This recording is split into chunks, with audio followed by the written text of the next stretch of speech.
All right, so how do we do this thing? We have to first off follow her value system. What does she like? She likes chocolate twice as much, so chocolate twice as much as vanilla, vanilla twice as much as strawberry. So remember where you start on those things? It's like the one we did yesterday. You start with the lowest one, right? And you go up from there. What does she like least? Strawberry, right? So strawberry, which is what? It's this one. Call that one X, right? Call the strawberry X. She likes vanilla twice as much. So that's 2X, right? Twice as much as strawberry. And then chocolate twice as much as vanilla. Twice as much as 2X. So what's that? 4X for that section, right?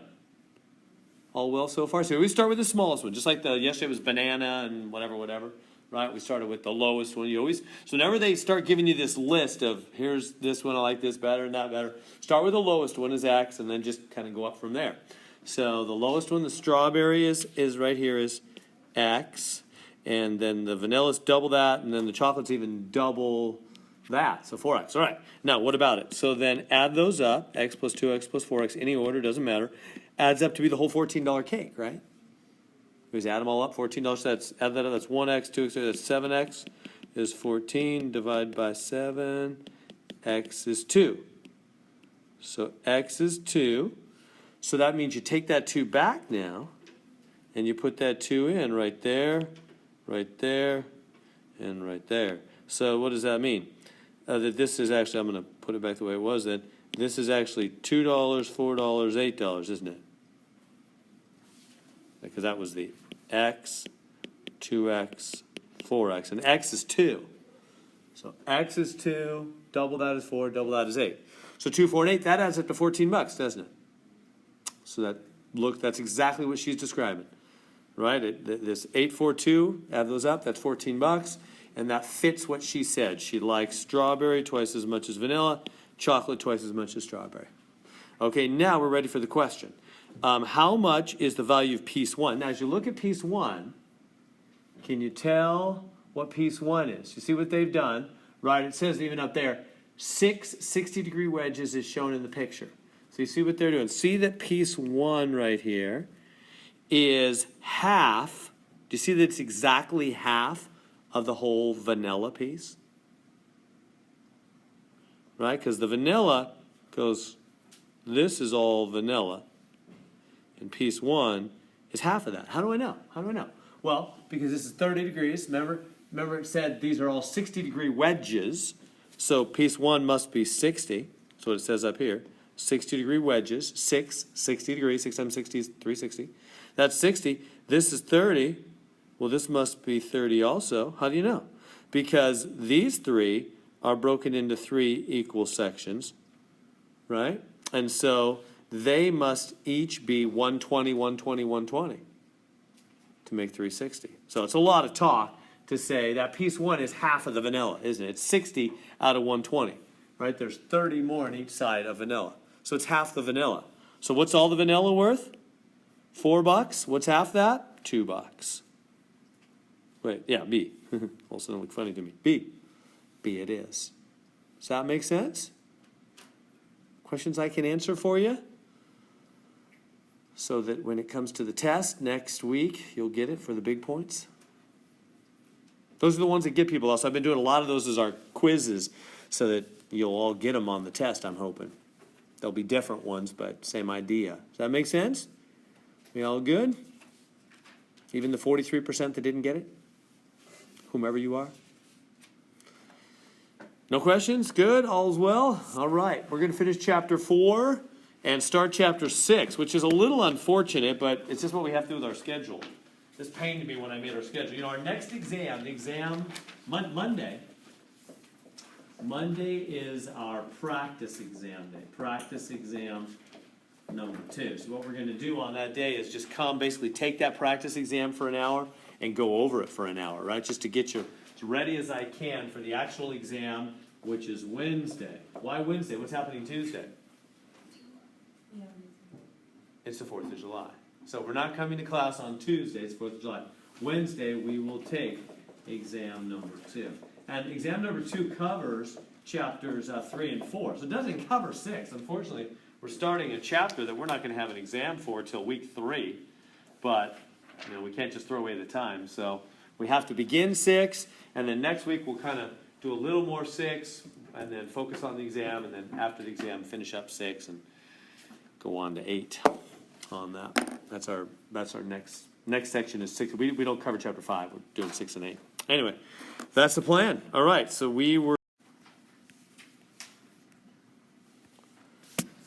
all right, here we are, 4.2. So we're going to finish chapter 4 is the game plan and start chapter 6. So small island nation. Remember what we're doing in chapter 4? We're breaking up. It's apportioning, like for seats on a House of Representatives or something. Small island nation, 4 islands, 500 seats in the Congress. Following table gives the populations as a percentage of the total population. Complete parts A and B below. So what they're saying is there's these 4 states. State A has 6.89% of the population. State B has 26.99, and et cetera, et cetera. Those are their percentages of the overall population. So what? Well, we're supposed to figure out first off the standard divisor. Remember how to find a standard divisor? Isn't it? It's total population divided by number of seats, huh? Total population divided by number of seats? Now, what's the total population? What do you think I'm going to get? Here comes the trick question. It's not really a trick. If I add all these up and get the total. 100%. Yeah, since they're percentages, it's got to be 100%, right? I'm not going to bother to take the time to get my calculator out and add those up.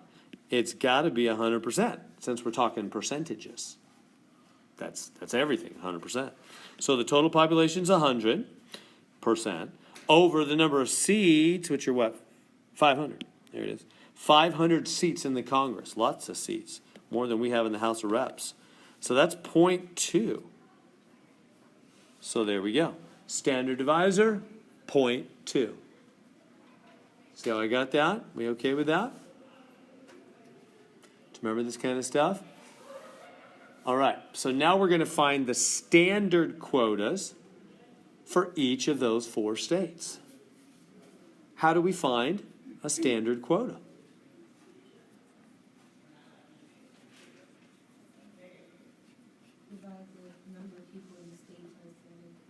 Yeah, right. And let me go to a fresh screen here. Exactly. Yeah, so I'm just going to move it over where I have a little more room. Yeah, and I'm just going to take, so for A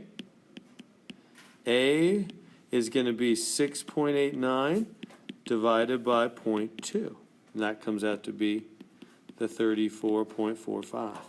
So this is just a problem, again, going back over. Remember how to get the standard quotas first off, right? First you get the standard divisor, then you divide each of the states' populations by the standard divisor. So B will be 26.99 divided by 0.2. That's 134.95. C will be 28.87 divided by 0.2. That'll be 144.35. D will be 37.25 divided by 0.2, which is 186.25. There we go.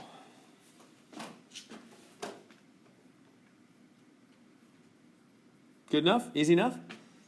If you're okay, I'm going to move on there. Or do you want me to I'll let you copy that down for a minute if you need to. Just dividing them each by 0.2, the standard divisor.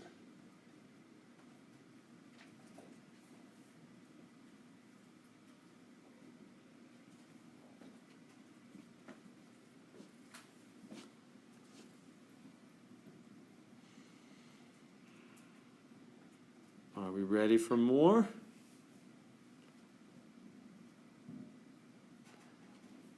All right, so So this one has a hospital, has a nursing staff, 228 nurses, working in 4 equal 6-hour shifts to show on the table, number of nurses, da-da-da-da-da. Same kind of thing. We're apportioning nurses this time to various shifts. And there's patients that need the nurse's attention in the various shifts. So, how many nurses should we give to each? Oh, and it says Hamilton's method, huh? So this is a Hamilton problem. This is a Hamilton problem. All right. So why don't I rather than me just whipping out another one, I did a Hamilton, or maybe two of them, I can't remember yesterday. So why don't you try that, and I'll give a little time here, wander around, and let me mention that. So you want to set up a table. Oh, well, actually, first we need the standard divisor, don't we? So first, let's find the standard divisor. So do that first off. I'll give you a second. Find the standard divisor, which is always total population divided by number of seats.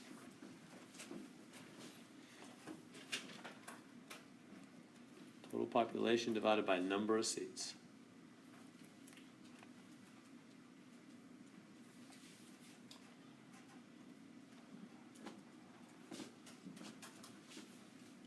So, total population, got to add all these up, don't we? So add all those up and divide by the number of seats. Number of seats is the number of nurses. Does that make sense? The nurses are like the congressmen, congresswomen, the people on Congress, right? The representatives. The nurses are like the representatives. Does that make sense? The number of nurses is the number of representatives. So add up to the total population, divide there. What is that? Total population. So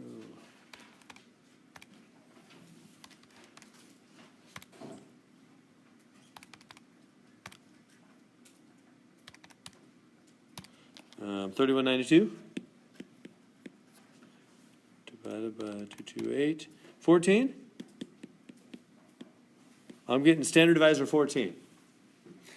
Now, they're not asking me for the standard divisor. They just want the final answer. So now take that standard divisor, and then I'll lay it out over here. A is 875.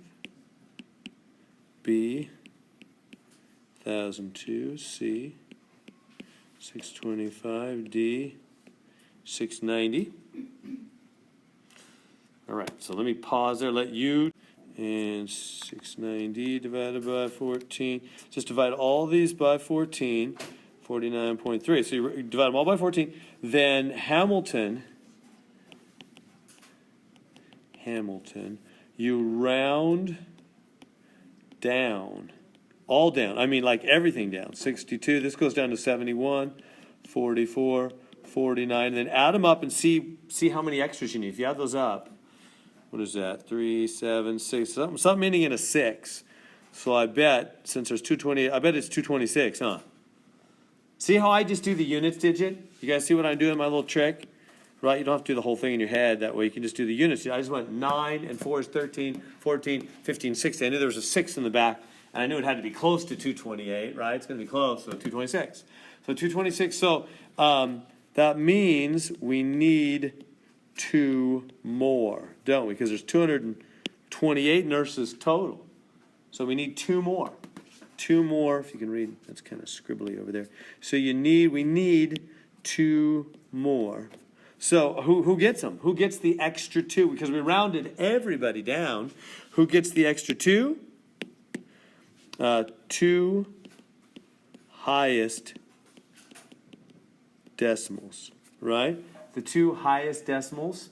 So which are the highest? This is a 0.6 and a 0.6. They're the highest 2. They're higher than 0.5 or 0.3, huh? They're the most needy of more seats or more nurses. 72, 45, done. And those are the answers. Good there? Does that make sense on Hamilton's? I could be able to do that on the test for Hamilton. Just round them all down, Add them up, see how many more you need to give away, give them to the highest decimals. By the way, notice that that's not the same as just rounding, because if we would have just rounded off, 0.5 would have went up, huh? But he did not. He did not. So Hamilton is not exactly the same as just rounding, right? Would have been a little different. All right, we good with Hamilton? And what was the problem with Hamilton's method? I mean, doesn't that seem reasonable? Isn't that a reasonable way to go? What was the problem with Hamilton's method? You could take away from someone else.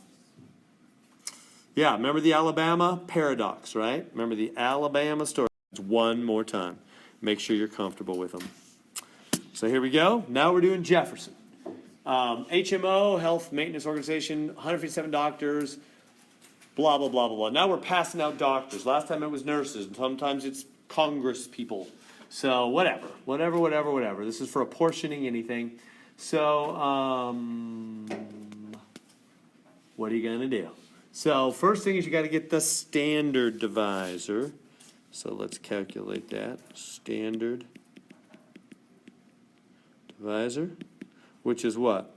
Total population divided by number of seats. Total population divided by number of seats. So add them up again.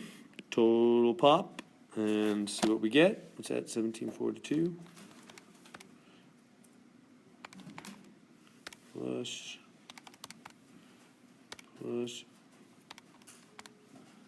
And I'm getting 15,000 divided by 157 doctors. Those are my seats. So divided by 157. I'm getting 95.54. So that's my standard divisor, 95.54. They're not asking me for the standard divisor anywhere, but I need to use that. Okay, so we're doing Jefferson's method, right? So what does that mean we're going to do?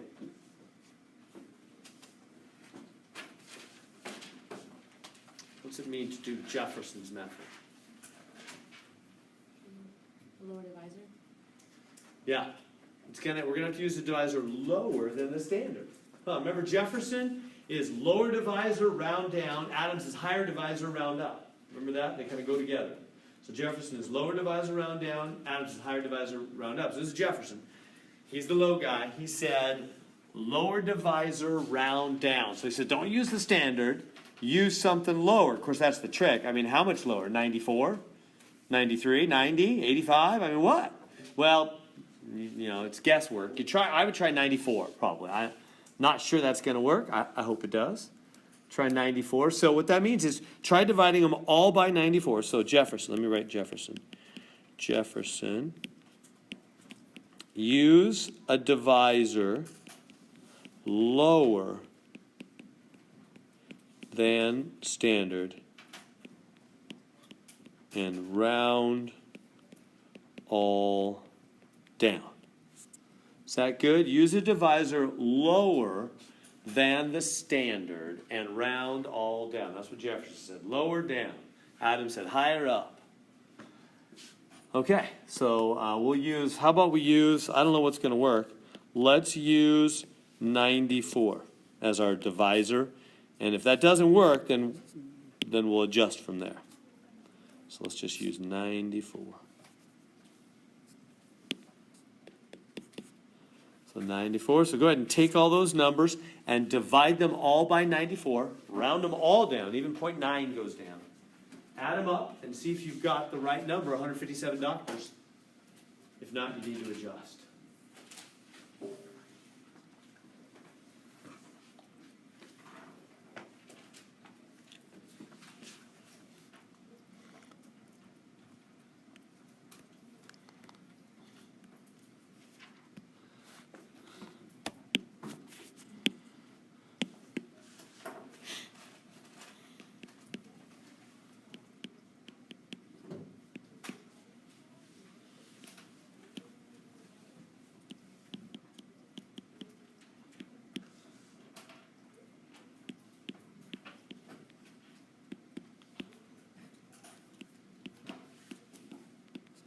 Okay, so divide them all by, I'm going to try 9 to 4.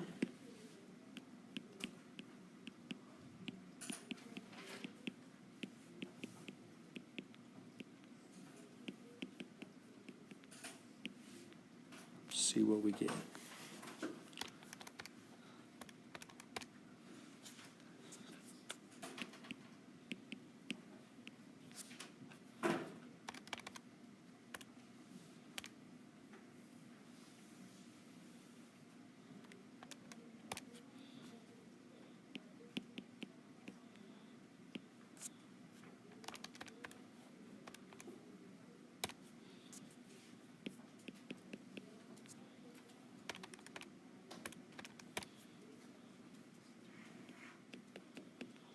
And then round to Jefferson.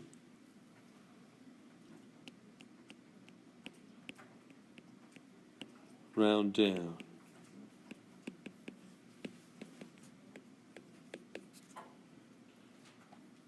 Oh, that's it, isn't it? That's beautiful. I love it when the Jefferson method works right away. Am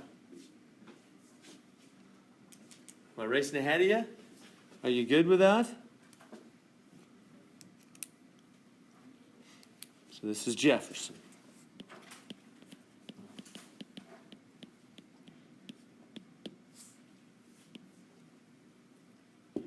And that's the answer on, yep, that's the answer given. We're done. Sometimes Jefferson can be terrible, huh? Remember the one yesterday? But sometimes it works right away. Just got a lucky guess on my standard divisor.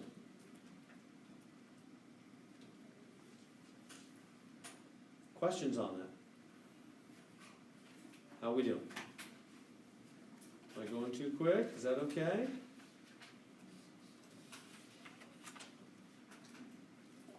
Right through. No questions? Can I move on? So they all rounded down, right? I mean, you just add them up and see if they're right. They came out 157. Came out to be the right number of doctors. All right. All time. Okay.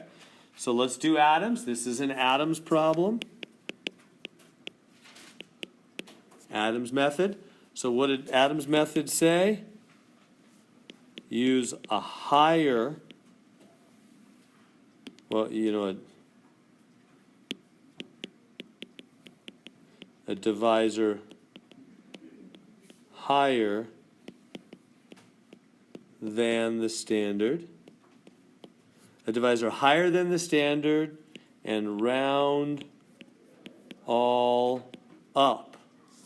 So use a higher divisor and round everybody up, right? Adams is higher up, Jefferson is lower down. So higher up. So first off, you got to find the standard divisor, don't you? And then pick something just a little bit higher.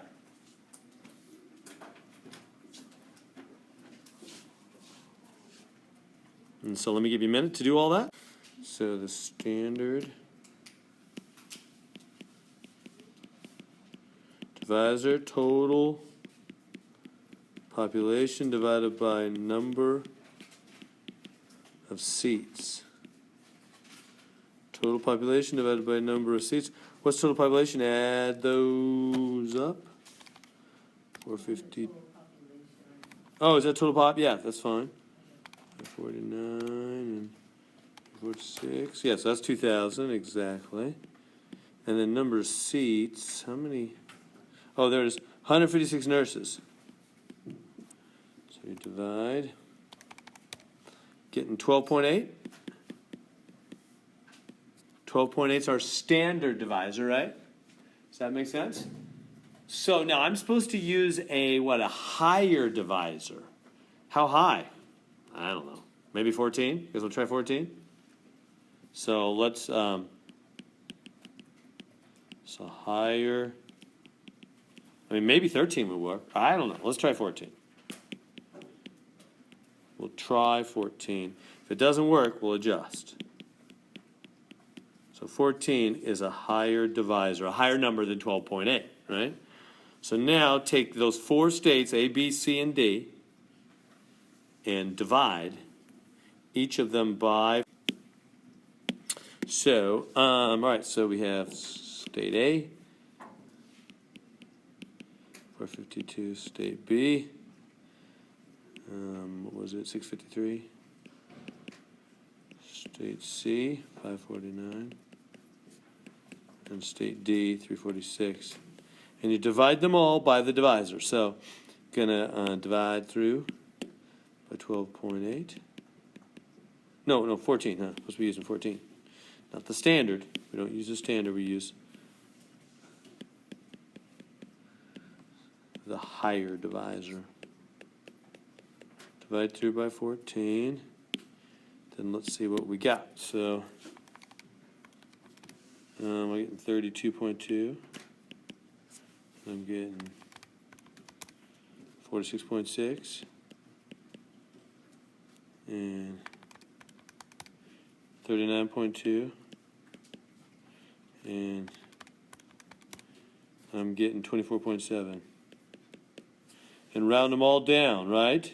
No, up. Round up. Round up. Adams is up. So round up. So that'd be 33, 47, 40, and 25. Add that up. It ends with a 5. So it's 155. Is that what it is? You guys with me? See what I'm doing?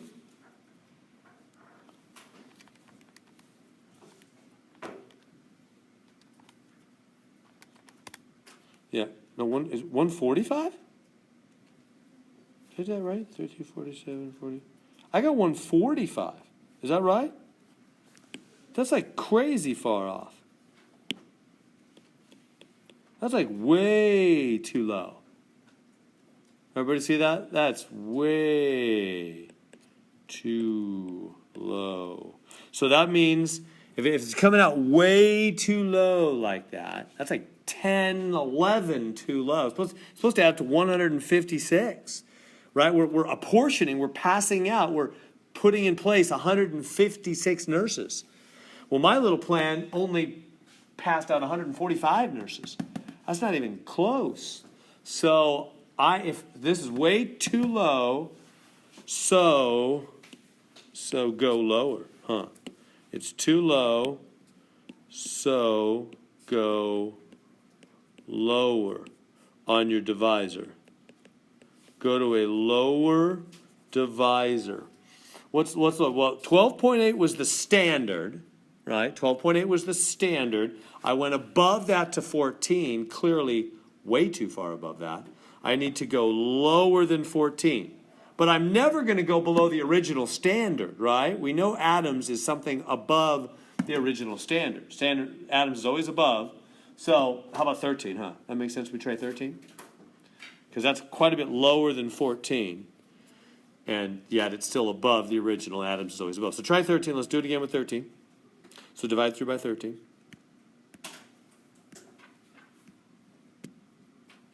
So go through, do 13. So it comes out perfect, 156. So I use the standard, I use the divisor 13. I divided them all by 13. And then I rounded them all up, because that's Adams' method. Added them up, 156. That's perfect. And that must be the answer we have over here, right? 35, 51, 43, 27. Yep. There it is. Does that make sense? How to do Adams' method? Y'all okay with that? Getting the hang of that? Questions I can answer? So Jefferson and Adams, you got to pick a new divisor. Try dividing, rounding, and just keep fiddling with it till the total comes out right. If it comes out too high, you got to go to a higher divisor. Too low, you got to go to a lower divisor. Right? Remember that? Okay. So that's number 4. Okay. So this is number 5. They want me to do Websters Method. All right. So how do I do Websters Method?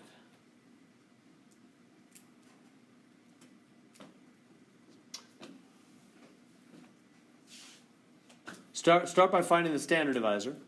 As always, we got to start there.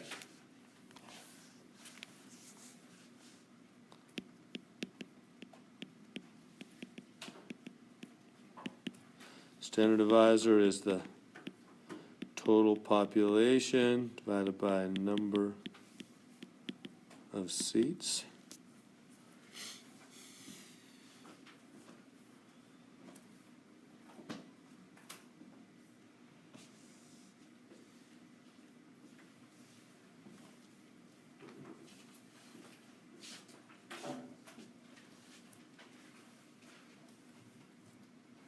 So total population over number of seats. So add them up.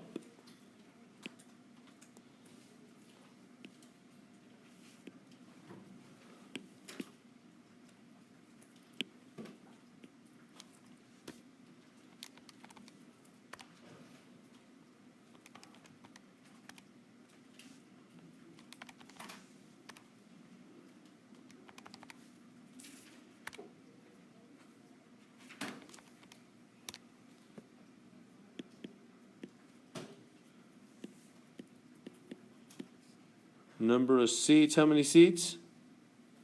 It's the 183, right?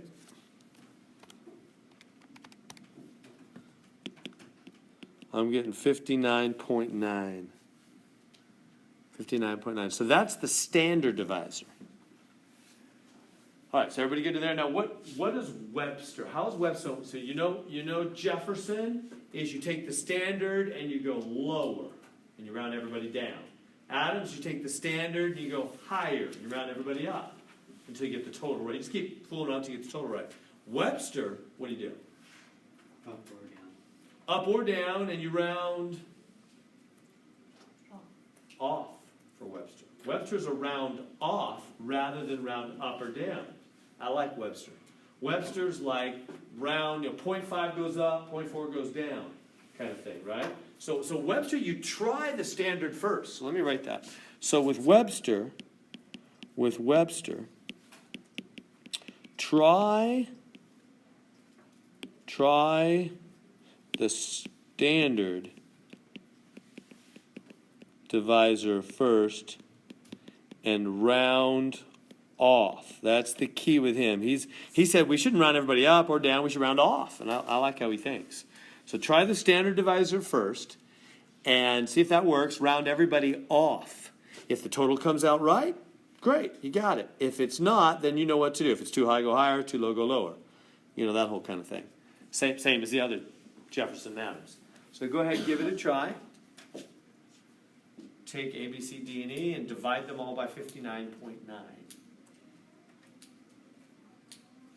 me see how it does.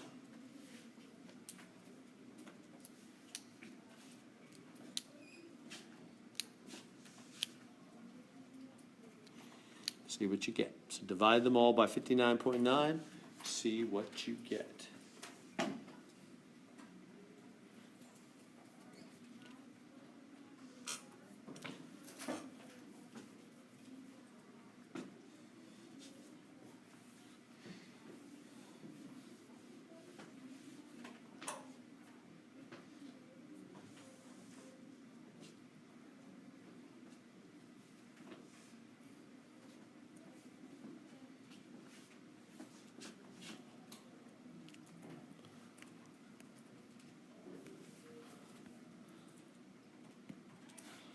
All right, so I'm going to take these.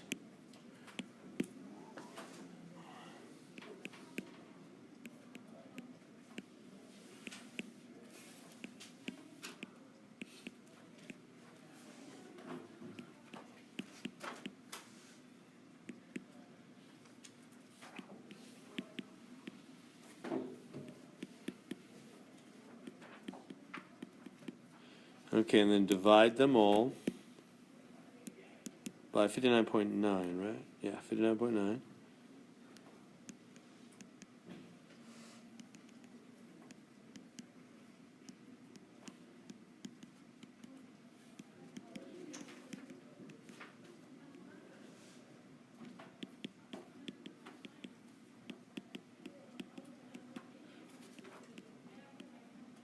So divide them all by 59.9. And let's see what we get.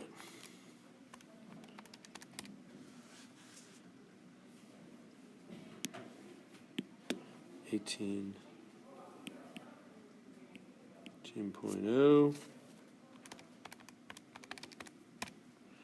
23.1.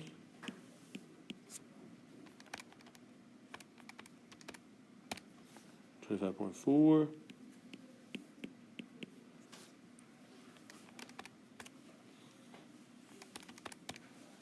25.6.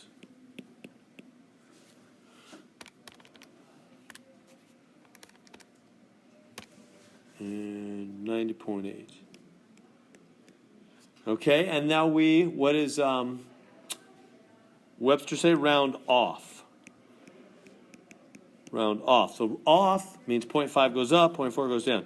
So this is 18, 23, 25, 26. This one rounds up, and 91. Add those up.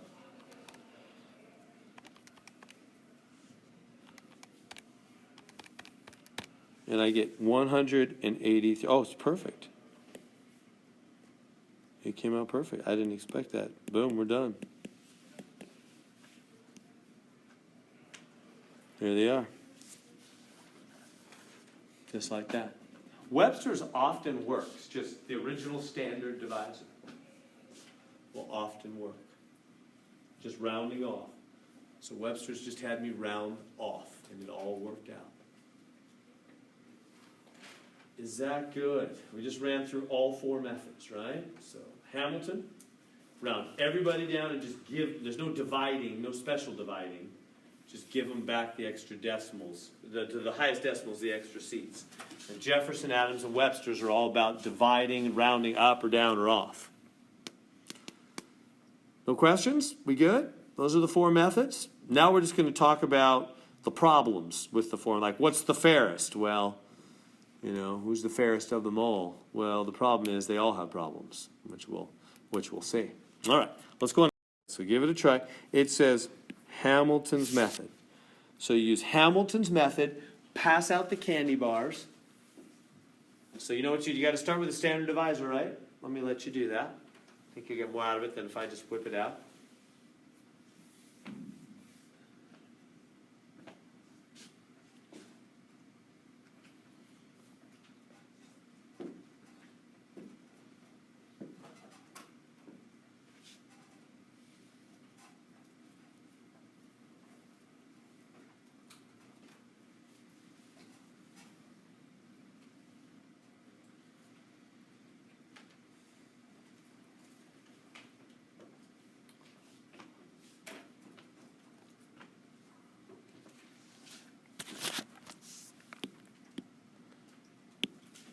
So standard divisor, total population divided by number of seats. Now, what's the population? There's not really people, right? I mean, what's the population here? Candy bars Well, per minute. it's the total minutes, huh? The population is the minute. The seats are the candy bars, right? Because the seats are what you're passing out, right? We're passing out the candy bars. So the candy bars are the seats, the 11 candy bars. And the population is the minutes of homework that they did. So whatever that is, 54, 244, 802. So the standard divisor then, 54, 244, 802. I'm getting 100 even, huh? So the standard divisor is a nice, clean 100. All right, so use Hamilton's method.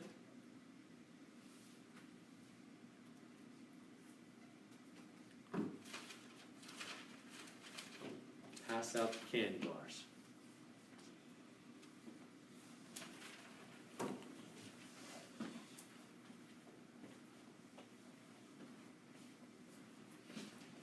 And we have the different people.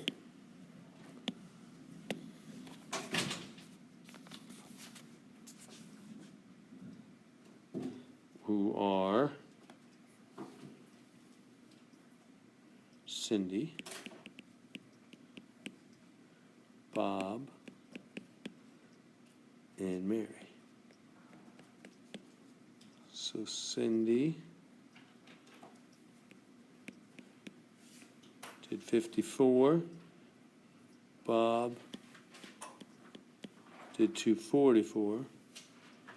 And Mary did 802. All right, so then divide each of those by the standard.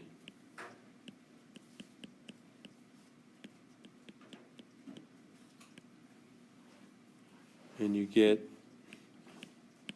that just moves the decimal back 2 places, huh? 2.44 here and 8.02. We good so far? And then what are we supposed to do with each of those numbers?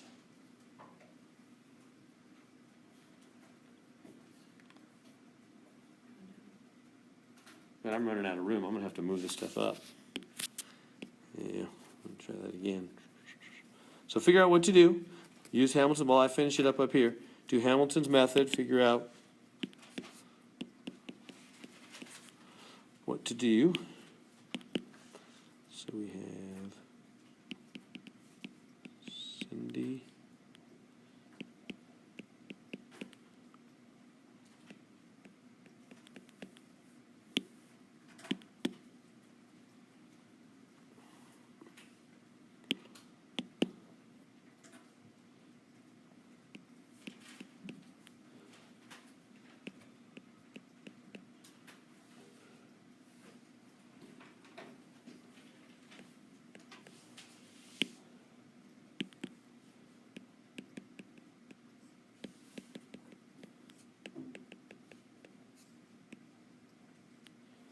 So divide them each by 100, and you get 0.54, 2.44, 8.02. And then what is Hamilton says round down, huh? Round them all down, so this would be 0, 2, and 8. Everybody get to there? I rounded them all down. At first, anyway. So Hamilton says first, round them down, add them up. 0, 2, and 8 makes 10. We need one more. There's 11. Mom has 11 candy bars she's passing out.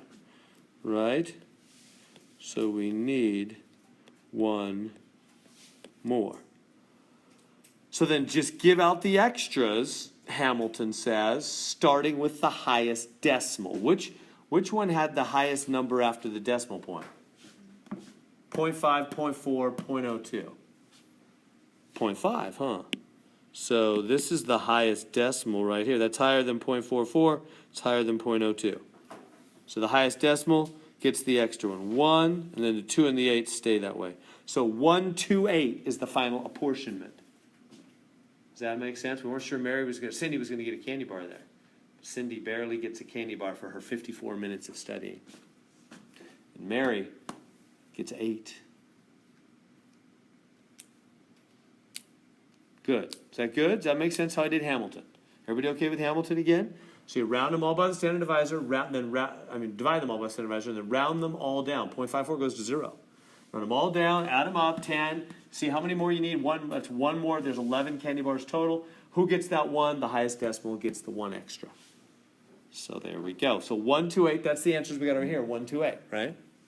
Tell how many candy bars they get. Now, you ready for part B? Is that okay to there? Everybody good? Part B. Suppose that just before she hands out the candy bars, the mother finds one extra candy bar. So she just did this little calculation. She just did her little, I can't picture a mom doing her Hamilton's method. But anyway, so she just does her little Hamilton's method calculation. She says, I'm going to give 1 to Cindy. 2, and she lets him know. She says, Cindy, you're going to get 1 candy bar.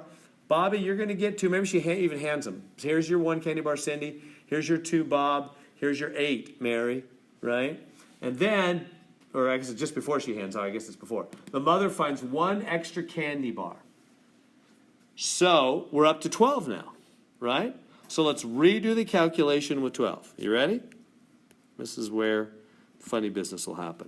So let's redo it with 12. So let's go again. This time it's 12 candy bars. So we have a new standard divisor, don't we? The new standard divisor. So let's go through it. Standard divisor. Again, total population divided by number of seats. So that the total minutes is the same. What was it? Oh, I never wrote it down. 54, 244, 802. 54, 244, 802 over, now 12, huh? Now we're over 12.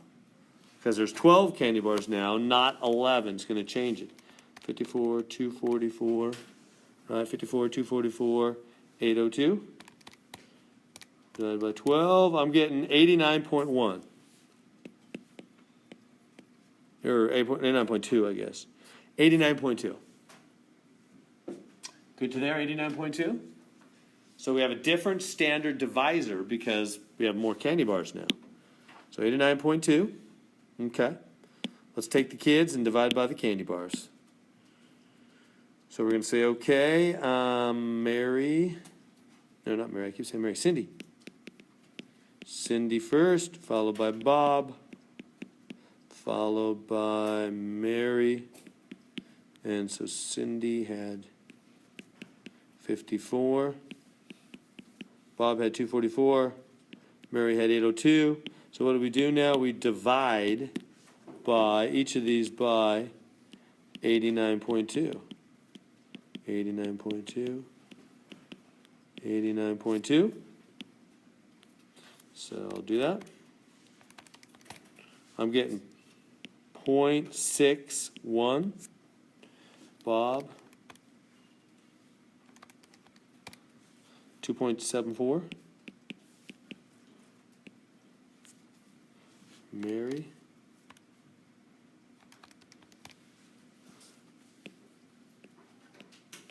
8.99. Round down. Oh, you know what? I probably blew it. Yeah.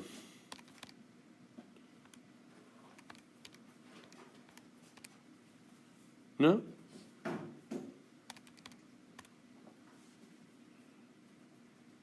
Yeah, all right. Yeah, it's all good. It's all good. It's all good. All right, it's all good. So, you guys with me? See what I'm doing? Round them all down. 0 to 8. 0 to 8. So far, so good? Now, so you guys understand what's happening here, right? There's more candy bars. There's more candy bars. One more candy bar. So add these up. What do you get? 10. So how many, that comes out 10 when we round everybody down. So how many more do we have to give out? 2 extra, because now there's 12 candy bars, not 11, right? She found an extra candy bar. So 2 extra. Who gets those 2? According to the Hamilton method, who does Hamilton say should get those 2 extra candy bars? Bob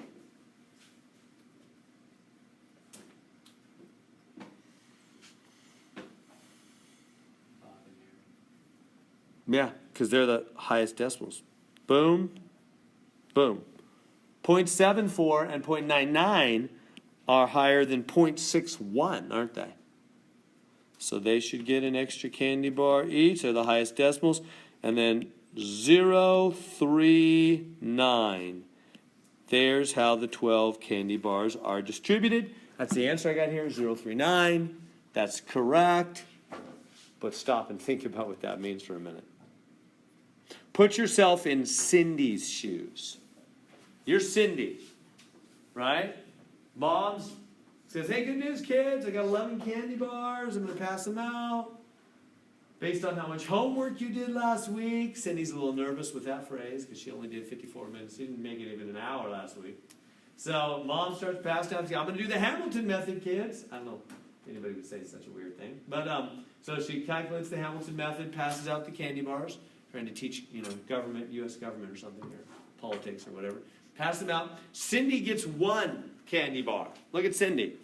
1. She's like, I only got 1. But yeah, I didn't, Mary gets 8. Yeah, and Bob gets 2. I guess I didn't do much homework. All right. And then Mom goes, oh, wait, hold on. I found an extra candy bar. Got 1 more. Give me your candy bars back, kids. There's going to be an extra. There's going to be more. She goes, I'm going to do the Hamilton calculation again. I'll do the Hamilton thing. She does the Hamilton thing. Checks it all real carefully. Maybe Mary checks her calculation. Mary's doing a lot of homework. Checks her calculations. Then she goes, all right, here it is. Ready? Mary gets 9. And Bob, he gets 3. And Cindy, you get none now. Right? I mean, think about Cindy. So wait a minute, Mom, let me get this straight. You had 11 candy bars and did the fair method, and I got one. All right, maybe. And then you got more candy bars. You found an extra. You had more to share, distribute, apportion. And you did your fair method calculation again, Hamilton's method. And now I get none. I get less. You found more candy bars and I get less. Who is this Hamilton guy? It's like what I was telling the other day, right? About who is the man? Was that you guys I was telling? Was that another class? I'm getting confused. Anyway, never mind. It's not important. Sorry. But yeah. See how Cindy would feel? Would she think that was a fair method? She would not. And this is exactly what Alabama felt, right? In 1887 or whenever it was. It's exactly what happened. They had more representatives all of a sudden. And they were going to pass out more representatives, and the people that stay there in the House of Reps, the math people, and do the calculations, ran them all and brought them back to the meeting and said, here's the new breakup with more representatives. And Alabama went, what? We went down? How did we go down? How did you get more representatives and we went down? That's not fair. And that's why Hamilton's method was thrown out. As fair as it seems at first, like, well, they're just the higher decimals. That's that. This sure seems pretty unfair that it can do this kind of thing, right? So we're just seeing the Alabama paradox. That Hamilton's method can do this. More candy bars, less for some people. How could that be? How can more candy bars mean some people get less? And yet that's fair? So that's the problem with Hamilton. That's why they came out with all these other methods. That's why we have a whole chapter here. That's why we've got all this history, because Hamilton's did this, then they came up with Jefferson's, Adams, and Webster's. All right. So, and that's the last question. Here we go. So I'm going to write out. So I already showed you the Alabama paradox, right? Let me just write it one more time. The Alabama paradox, and that is more reps lead to one state having less. Right? That was what happened with Alabama in 1882, actually, is what it was. All right. Next one is called the new states.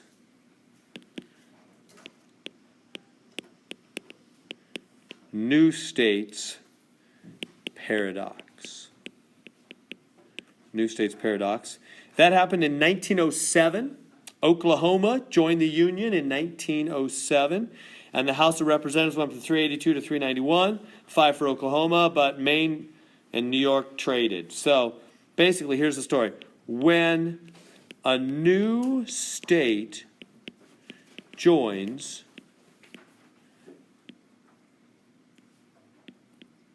and it is given its fair share of reps, total number of reps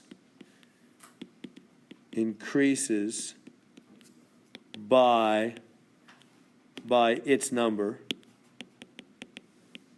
that are needed.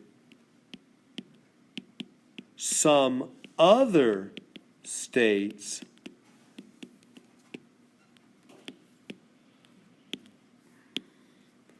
might gain or lose reps. That's the weird part. Other states. So in other words, I can maybe the actual example is helpful. 1907, Oklahoma. They Oklahoma. That was Oklahoma. Oklahoma. No, there's no A in there. There is an A. I'm totally messed up. Let me try again. So, what happened is Oklahoma, whatever the year was, who cares? Oklahoma went from, had 5 reps. Oklahoma joined the Union in 1907. They joined the United States in 1907. They had 5 reps. They calculated ahead of time, and they said, hey, based on their population, they're going to need 5 reps. So they needed 5 reps. So they increased the reps from 386 to 391. Does that make sense? They just said, hey, we don't want to take from anybody, right? They said, no, that'll make them mad. So, hey, when a new state joins the Union, like Oklahoma joined in 1907, they calculated the population and said, hey, they need 5 reps. So, hey, let's just increase the total size of the House of Representatives, right? That's back before it was up to 435, where it currently is fixed now. So they said, hey, let's just calculate them. They need 5. All right, let's just increase the House of Reps by 5, and we'll just give them their 5. It's all good. Nobody loses anything. We got Oklahoma now in the Union. They've got their 5 reps. It's all good. Well, they did all that, and when they did that, Maine, and then they recalculated with Hamilton's method again, Maine went from 3 to 4, and New York, the great state of New York, went from 38 to 37. They lost one and were mad.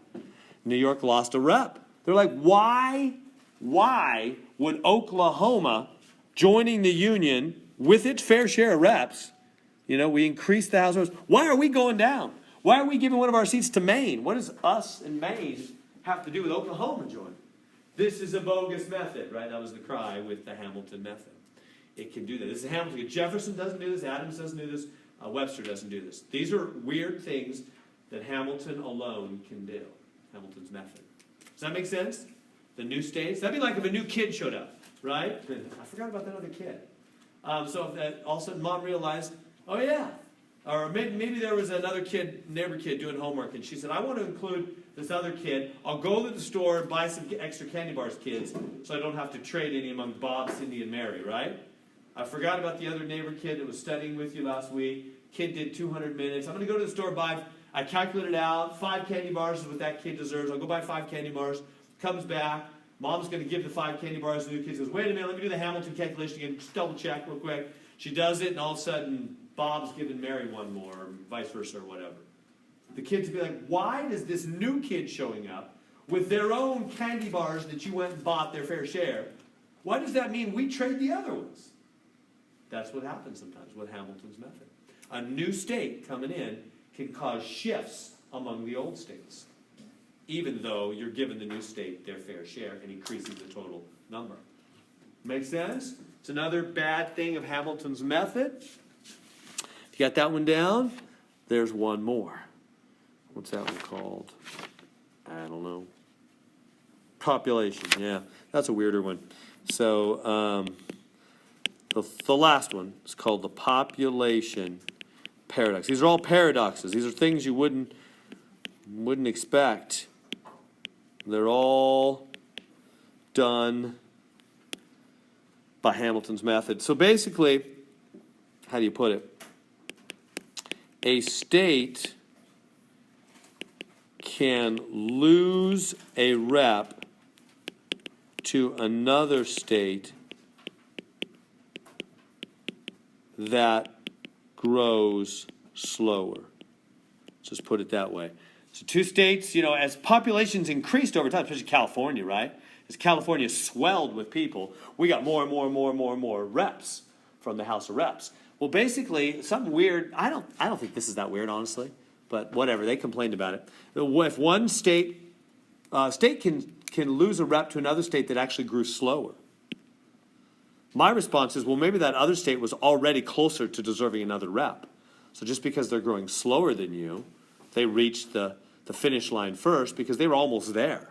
So I don't have a big deal with this one. I don't think this is unfair. But anyway, I'm just letting you know it was called unfair in the Congress. This happened in our history. This was another problem. So let me put that table all together. So those are the 3. And I need to explain one other thing to you. And then I'll explain the table a little bit more. Questions so far? Feel free to speak up if you're confused by anything. I want to explain what is it called? Quota rule. Yeah. Okay. Remember what standard quota is. Standard quota, I don't mean like the number, but I mean, what is it? The feel here, the feel. Because in this chapter, there's both the hard calculations, running the numbers, and then there's the feel. Like, do you get it? Do you get what should be fair and should not? Because they'll question you on that kind of thing. So standard quota, what is it? It's the true fair amount, right? Like what we just did for Cindy. What did she deserve, right? We were just doing the kids and the candy bars. Cindy deserved, I don't know, 0.65 of a candy bar, I think. Right? Wasn't that, what was? Let's go back to Cindy. What was Cindy? 0.61, there's Cindy. So that's your, those are the standard quotas. That's the amount they truly deserve. The problem is we can't give away we could give away part of a candy bar actually, couldn't we? But we can't give away part of a representative or part of a nurse or a doctor or whatever, right? So it was 0.61. That's what's the standard quota. That's what Cindy truly earned. And maybe that, if we could give her 0.61 of a candy bar, that would be exact fair treatment, right? But we can't. We're going to give, we're either going to give her one whole candy bar, we're going to round up, give her one whole candy bar, we're going to round down and give her none, right? So if you round up, that's the, what do we call that? Just upper quota, yeah. We call that the upper quota, which would be one candy bar. If you round down, we call that the lower quota, would be 0 candy bars. So what we're saying is, okay, yes, Cindy truly deserves 0.61, but we're either going to round up and give her one candy bar with some of these methods, and round down and give her 0 candy bars with some of the other methods, right? We're never going to give her like 3 candy bars. That would be like totally unfair, right? We're either going to round up or round down, depending on what method we use and how it all works out. Well, actually, we certainly should, that's true. When the actual amount is higher than the upper quota or lower than the lower quota. In other words, it's beyond rounding. It's beyond rounding up or down. That's called a quota violation. Violation. That's called a quota violation. All right. You see that? So basically, we're appealing to our sense of fairness again, just like we do with the voting thing. We're saying this is fair, and that's fair, and this is other thing's not fair, right? So we want these methods to help us in society. This is math applied to the real world. So math is helping us in society, how we distribute, apportion, representation, or candy bars, or doctors, or nurses, or taxi cabs in cities, or whatever. Whatever you're passing out, right? Water districts, whatever. Whenever you apportion things among groups of people, how should you do it fairly? Well, you should not do the population paradox. That seems unfair. You should not do the other ones, like the Alabama and the new states. And then there's this quota thing. This one to me seems even worse. Basically, whatever the exact fair number is, 0.61, you better not do more than just rounding it up or down. When all is said and done, if you gave Cindy 2 candy bars, that's just bad. I mean, I'm sure Cindy'd be happy. But that's a pretty big violation of what's fair. Cindy deserves 0.61. That's what she truly deserves. You can give her 1, or you can give her none. You can round up or down, and you're not too bad. You're in the neighborhood of fairness. But if you're going to give her 2, that's an upper quota violation. She should never get more than 1 candy bar, at most. She truly deserves only 0.61. Does that make sense? Guess which methods can do an upper quota violation or a lower quota violation? All the other ones, except for Hamilton. Hamilton will never do that. But Jefferson, Adams, and even Webster can do an upper or a lower quota violation. So the answer in the end is they all do something bad. They can all do something bad. So let me give you guys got that copy down? And I go to a fresh screen and show you the chart. I'm going to write out, in case you have trouble reading it, I'm going to write out that chart to make sure it is super clear for you. So in the end, we got the methods. We got Hamilton. So I encourage you to write this down. I'll make this more clear right now than that chart is. Jefferson, Hamilton, Jefferson, Adams, and Webster. And then we've got quota, rule, violation. And then I'm going to go Alabama, paradox, population, paradox. Well, here I put new states. Well, whatever. I'll just do similar. New states, paradox, and then bias. Do you know these methods all kind of have a bias too? All right, here we go. So I'm just going to put on there what you see on that chart there. Quota rule. No. So Hamilton will not violate quota. That's the round up, round down thing I just told you about, right? You guys understanding that? Is that making sense? Right? Like say New York deserved 23.6. Suppose we did our thing and da-da-da. New York, fairly, right on the money, deserved 23.6 representatives. Again, you can't have part of a congressperson. You're either going to have, if you round down, you're going to have 23. If you round up, you're going to have 24 Congress people representing New York at the House of Reps. Well, what if New York only got 22? That would be a lower quota violation. It should not go below 23. You should never go below the number rounded up or rounded down. Anything beyond that is out of bounds. It's just, I think, pretty unfair. So if they got 22 or if they got 25, they'd be happy, but that's still not fair. That's an upper quota violation. They should not go above 24. Round up or round down as far as you should go. So that's quota violation. So what we're saying is Jefferson can do upper. Jefferson can go too high. Jefferson can give somebody higher than they should have ever gotten. Adams can do lower. Adams can do a lower quota. Adams can go lower than anybody should ever go.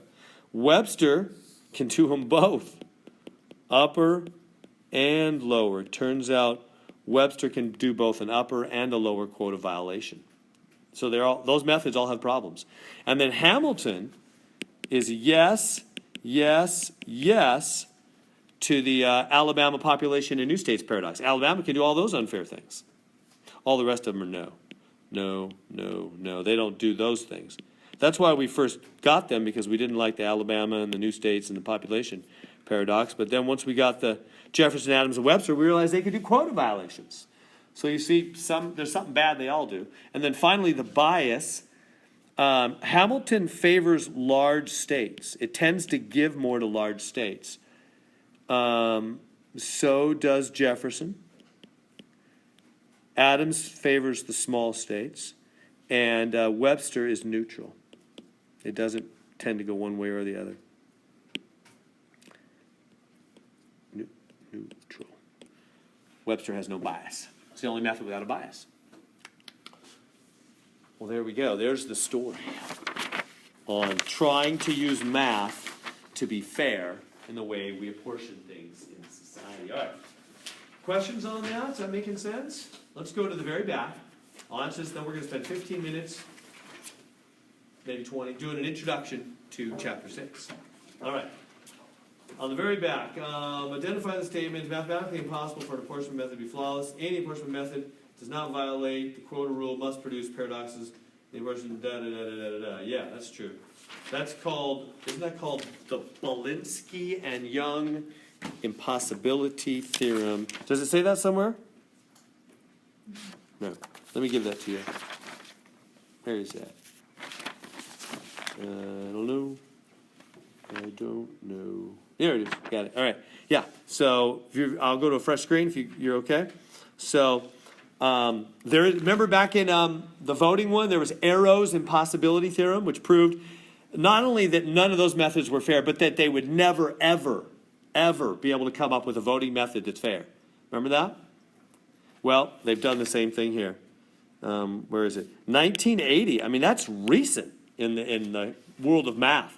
Most of the stuff we deal with was proved in the 1600s. I mean, that's recent news. 1980, Belinsky. So I might ask you about this on the exam. I can't even remember, to tell you the truth. Belinsky and Young impossibility theorem. Impossibility theorem.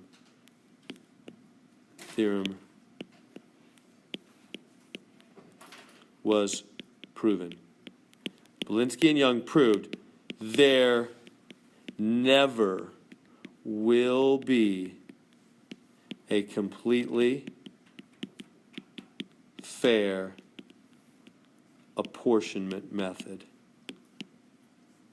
Completely fair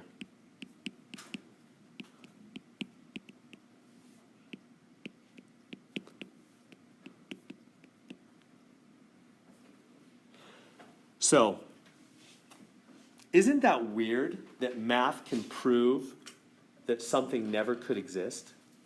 I always say there's a whole area of math called existence proofs. And so they're not just saying we haven't found it yet, or hey, these ones aren't any good. We know these ones aren't perfect. And we know we haven't found a better one yet. But they actually proved, stop looking. You never will. It's impossible.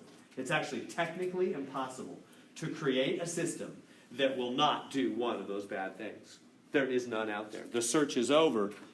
Just like Arrow's impossibility theorem.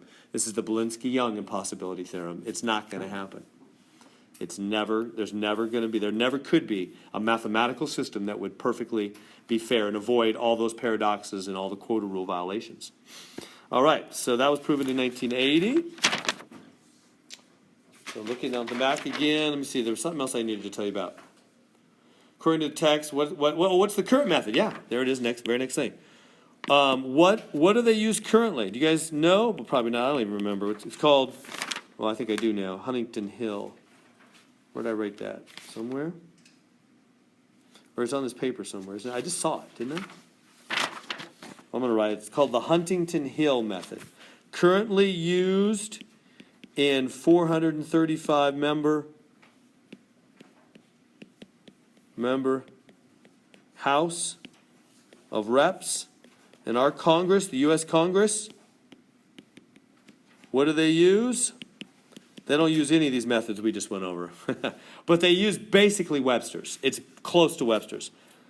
Huntington Hill. It's two people's name, the Huntington Hill method. It's really close to Webster's. It's like a little fancier Webster's method is what they ended up deciding on. It was passed as a law, I don't know what, 30 years ago, 50 years ago, something like that. The Huntington Hill method, that's the official method of determining how many reps each state gets. It's basically Webster's method because it's neutral. Webster's method is neutral. Neither favors large states nor small. But it can do some bad things, as we saw. Does this one have the same bad things that Webster says? I don't exactly know. I'm assuming they tweaked it in order to get rid of some of the things. I know. I don't know. It'd be interesting to know. I'd love to, if you have a chance. I know you got a lot of free time this semester, you're telling me. Go on Google or something. I mean, if anybody has time to go, I'd love to learn more. I just don't have time.